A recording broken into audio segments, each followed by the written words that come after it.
Salut, c'est Diana Silva. Aujourd'hui, je vais parler d'une thématique super importante que j'avais laissée à moitié ici sur mon Instagram de Dog Wild Heart en français. Et donc, cette thématique, c'est qu'est-ce que faire quand ton chien vient au rappel alors que toi, tu es dans le training, mais tu ne lui as pas indiqué de venir. Et donc, j'avais parlé uniquement de la première partie que je vais répéter pour que ça te facilite l'apprentissage. Donc, si ton chien fait cela, c'est vrai qu'une erreur très commune, c'est le considérer comme s'il le fait bien, d'accord? Comme si c'était bien qu'il vienne alors que tu lui as pas indiqué la commande du rappel. Et en fait, le problème si toi tu le récompenses, que ce soit ou la récompense si tu as une chienne, c'est que tu vas la récompenser des fois inconsciemment et donc tu vas renforcer le comportement que tu veux pas, d'accord? Parce qu'il faut vraiment contextualiser. C'est pas la même chose quand tu es en train de faire du training, d'entraîner ton chien, l'éduquer par rapport par exemple aux commandes de base qui te vont être utiles dans le quotidien et aussi pour renforcer votre lien affectif et beaucoup plus. Mais l'important c'est de contextualiser que quand tu es en phase training, tu es en train de lui apprendre, c'est pas la même chose que quand il a déjà appris et tu dois appliquer cela, d'accord? Donc le problème c'est qu'on pense que si notre chien vient au rappel alors qu'on lui a pas indiqué, c'est bon parce que c'est le résultat qu'on aimerait à la fin, donc dans le terrain, d'accord, dans la vie réelle. On aimerait que on ne doit même pas appeler notre chien et que notre chien vienne parce que c'est plus confortable. Et d'ailleurs, ce serait si on évalue de ce point de vue à la fin, donc dans le résultat du quotidien. Oui, dans le quotidien, si ton chien viendrait sans que tu lui rappelé, oui, tu peux lui donner de l'attention, bien sûr, c'est pas mauvais. Mais comme tu es en phase de training, le fait que le chien vient sans que tu lui aies dit de venir, il va apprendre à généraliser que c'est lui qui prend, on va pas dire la décision, mais c'est lui qui obéit quand il veut. D'accord? Et comme je sais que cette thématique peut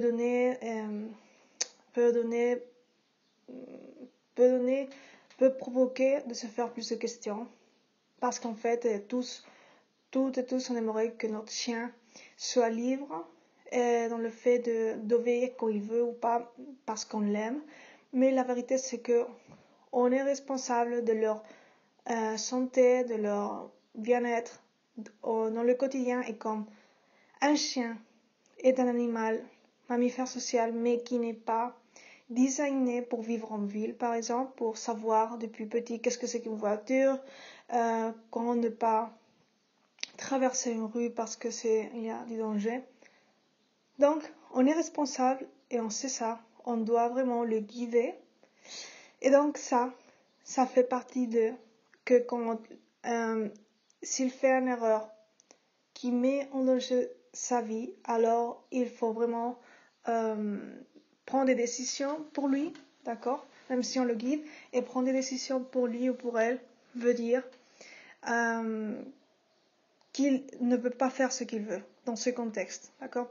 Parce qu'on comprend que même s'il a une grande intelligence, il n'est pas, ça serait mettre à moitié notre responsabilité. Ok, donc, sachant cela, je reviens à la thématique centrale. Ton chien vient au rappel quand tu ne lui as pas demandé alors que tu es en train de l'entraîner en phase de training. Tu peux penser que c'est bon, mais non. La vérité, c'est que c'est pas bon parce que ton chien va dire oui, d'accord, je vais venir quand je veux et il ne va rien apprendre de l'exercice. Une chose bonne, tu dois considérer, ça sera important que tu considères comme bon, quand ton chien, vraiment, tu lui dis la commande que tu dis comme rappel, par exemple, viens, et il vient. D'accord? Et beaucoup de fois, cette erreur que fait le chien, c'est pas mauvais, c'est-à-dire, c'est pas mauvais, tu le considères comme pas bon, mais ça fait partie du succès. D'accord? Pourquoi? Parce que il va se rendre compte que quand tu ne le récompenses pas, que ce soit affectivement, avec de la nourriture, avec ton attention, le contact visuel, des paroles, d'accord, de l'approbation sociale, donc du jeu, quand tu vas pas le récompenser, il va se dire, ou j'ai fait quelque chose, c'est pas la réponse correcte que je dois donner, d'accord, pour qu'il ou qu'elle me donne ce que je veux, que ce soit la récompense que ce soit, d'accord, à ce moment et dans cette phase de training. Alors, c'est ça. Et d'ailleurs, par contre, une fois que tu as compris cela, quand ton chien, oui, il vient quand tu lui dis, quand tu lui indiques, là, oui, tu dois être vraiment consistante à lui récompenser ou à la récompenser. Pourquoi? Parce que sinon, ton chien ne va pas apprendre. Parce que si un jour tu la récompenses, tu le récompenses quand il vient, et un autre jour il le fait correctement, et tu ne le récompenses pas, surtout dans les phases d'apprentissage, cela va faire qu'il pense que bon, c'est inconsistant, il ne va pas comprendre, mais vraiment ce que tu veux de lui. D'accord? Et ça, c'est parce que c'est dans les phases d'apprentissage. On ne doit pas faire dans ces phases d'apprentissage, surtout dans le début, des programmes de récompense intermittentes, parce que ça va faire que le chien se frustre, parce qu'il ne va pas comprendre pourquoi, même s'il le fait bien, on ne lui récompense pas.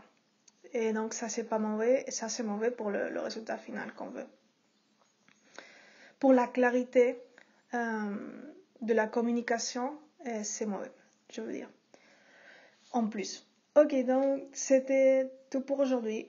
Je voulais parler encore de ça parce que je sais que dans la pratique des exercices, dans la pratique de l'éducation canine, il y a des choses que c'est pas évident, c'est pas la même chose de dire oui, je vais apprendre le rappel à mon chien, mais quand tu te mets à la pratique, il y a beaucoup de choses qui sortent, il y a des comportements particuliers de chaque chien qui peuvent sortir, mais en général, tous les chiens font certainement quelques erreurs en commun et on peut tous et toutes apprendre de cela. Donc c'était l'objectif de ce partage d'aujourd'hui. Donc j'espère que ça vous a aidé, ça va vous aider pour mettre en place l'éducation canine dans votre quotidien, et vous pourrez vous bénéficier d'une belle relation épanouie d'amitié avec votre chien. N'hésitez pas à me suivre ici sur Instagram, et pour plus de nouvelles, pour plus de contenu sur cette thématique et sur d'autres thématiques dans le comportement canin et monde canin. Donc à bientôt, belle journée.